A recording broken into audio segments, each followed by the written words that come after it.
En esta sección del curso estaremos hablando sobre el motor trifásico de inducción Squirrel Cage. Este es nuestro primer motor trifásico, ¿verdad? Y como el nombre dice, es un motor de inducción y el nombre viene de que al aplicarle voltaje en el embobinado del estator, eso hace que fluya corriente por el embobinado del estator, creando a su vez un campo magnético en ese embobinado del estator y eso induce un voltaje, ¿verdad? En el rotor, y de ahí es que se deriva el nombre de motor de inducción Squirrel Cage, ¿no? Aquí en la figura pues se presenta un ejemplo del embobinado del estator. Este representaría el embobinado del rotor. Cuando yo le aplico voltaje, como se muestra aquí, de línea a línea, a los terminales del estator, se crea este campo magnético rotativo que a su vez induce, ¿verdad?, un voltaje en los terminales del rotor. Y de ahí se deriva entonces el nombre de motor de inducción. Y en este caso el nombre de Squirrel Cage, jaula de ardilla, viene por la forma que tiene el rotor. El rotor pues no es embobinado, sino que es un rotor que son barras de aluminio conectadas en cortocircuito, ¿verdad? Que es lo que mencionamos por aquí. Y de ahí deriva el nombre, ¿verdad? Porque asemeja una jaula parecida donde están las ardillas o los hámsters corriendo, ¿verdad? Como se ve en algunos pet shops. Y que por eso el nombre de jaula de ardilla de ese rotor que vamos a ver, ¿verdad? En un momento. Y es este, ¿verdad? Y que estas son las barras de aluminio que van de extremo a extremo en el motor conectadas en cortocircuito, que como si no es embobinado, no es unos cables envueltos en el rotor, sino que son barras de aluminio conectadas en cortocircuito. Y eso pues asemeja la jaulita de las ardillas o de los hámsters, por eso el nombre de Squirrel Cage. También hay otro que se llama el wound rotor, y ese sí tiene embobinado en el estator y embobinado en el rotor. En este caso, el que nosotros vemos en nuestro laboratorio es embobinado solamente en el estator y el rotor es ese que están viendo, ¿verdad? El rotor tipo Squirrel Cage. En términos de su curva de velocidad versus torque, pues se vería de esta forma, ¿verdad? A medida que yo le aplico torque, ¿verdad?, o fuerza al motor, su velocidad, al igual que en otros motores que hemos visto, empieza a decaer a medida que recibe ese torque, hasta llegar a un punto que le llamamos la región de torque de breakdown. En esa región, una vez rebasa esa región, se va decelerando hasta detenerse en la región que llamamos lock rotor.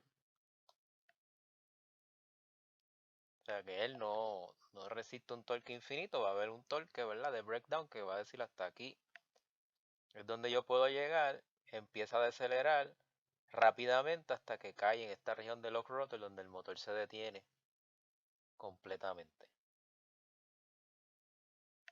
Otras características que se ven en la curva es la velocidad aquí no load, que sería este punto, y full load podría ser en cualquiera de estos puntos. Nosotros lo determina, ¿verdad?, donde yo me detengo, ¿verdad? Si me detengo en ese punto, pues esa sería la full load, pero la no load sería aquí donde empieza el torque cero, ¿verdad?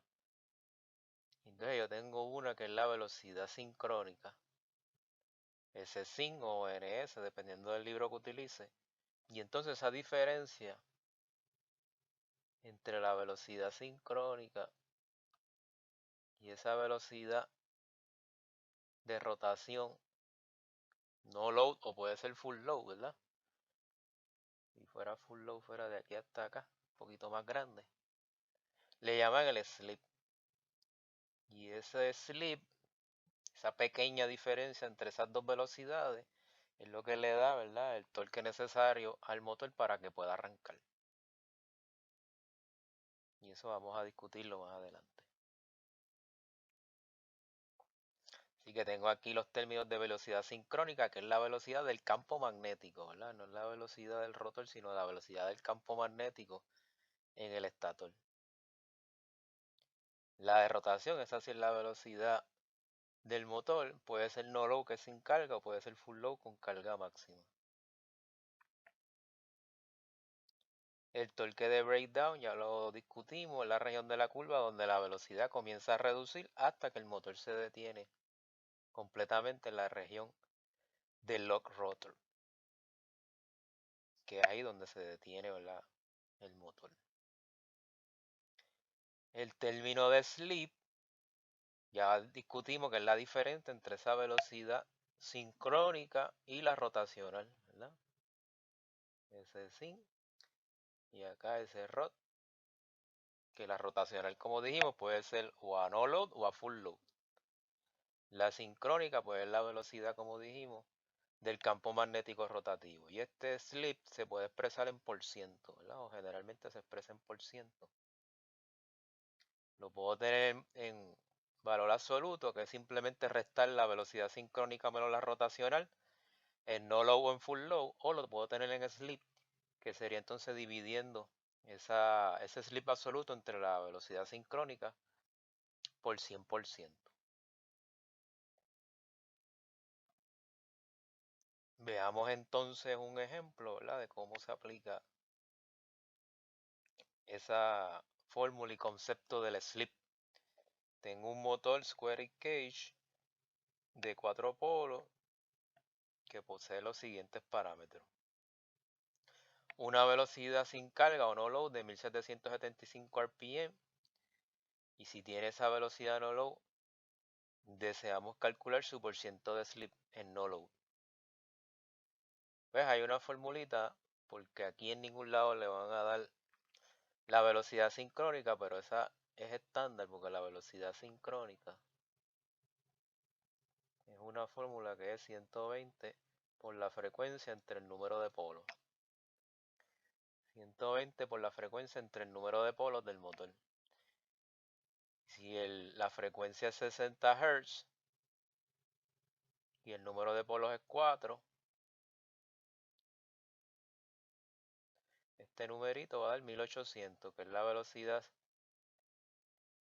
sincrónica para los motores que tenemos en nuestro laboratorio. Así que esa velocidad sincrónica la tenemos que calcular, ¿verdad?, con esa fórmula. 120 por la frecuencia entre el número de polos, que lo vamos a hacer ya mismo en el ejemplo. Lo otro que hay que calcular es la velocidad full load, el porciento de slip a full load, ¿verdad?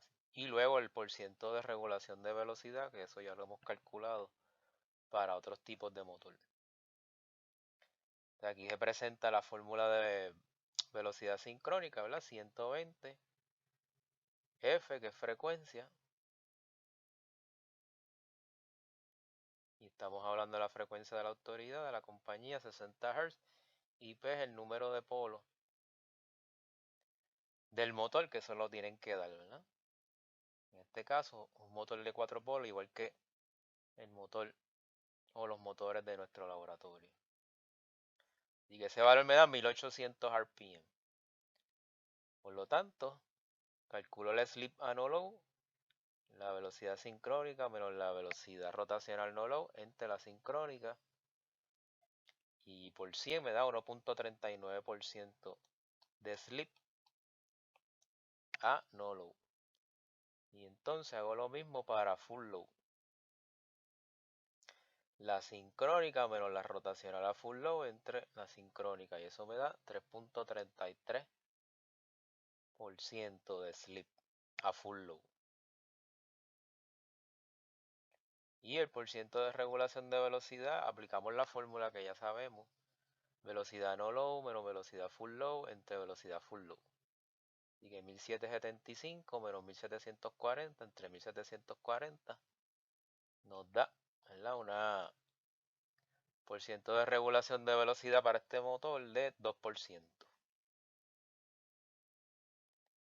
Y eso sería como aplicáramos esta fórmula de slip para nuestro motor trifásico Square Cage, motor de inducción Square Cage.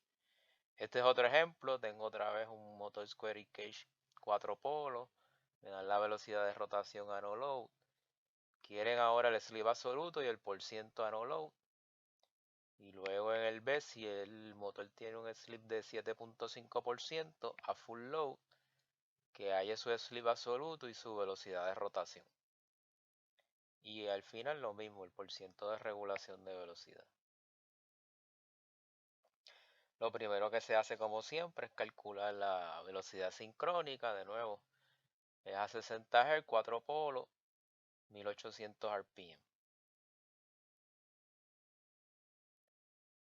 Si quiero el slip absoluto, habíamos discutido que era no en por ciento, sino que era la resta de la velocidad sincrónica menos la rotacional, así que 1800 menos 1760, entonces eso me da 40 RPM como valor absoluto del slip. Si lo quiero en por ciento, entonces divido eso entre la sincrónica, 40 entre 1800, y eso me da aproximadamente 2.2% de slip, por ciento de slip en no load. Por ciento de slip en no load. La vera que nos daban ya un slip de 7.5% y nos pedían el slip absoluto. Pues coloco la fórmula, ¿verdad? De por ciento de slip, sustituyo el por ciento de slip, dividimos entre 100% a ambos lados para que se cancele el por ciento y me quede en decimal, así que me queda .075 igual a slip absoluto full load entre 1800, porque la velocidad sincrónica siempre es la misma. Despejo para slip absoluto, así que me queda 1800 por .075 y eso me da 135 RPM de slip absoluto a full load, ¿verdad? Por lo tanto, si quiero la velocidad de rotación, el slip absoluto era la sincrónica menos la rotación, hay que despejar esta fórmula por velocidad de rotación.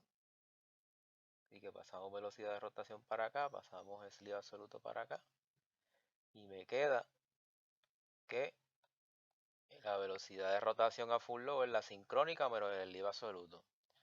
Y eso ya lo tengo, 1800 menos 135 me da 1665 RPM. Y finalmente, por último, como ya tengo la velocidad no load y la full load, pues no load menos full load entre full load y me da 5.71% de por ciento de regulación de velocidad para este motor de inducción Square Cage. Y que con eso terminamos esta sección de motor trifásico de inducción Square Cage.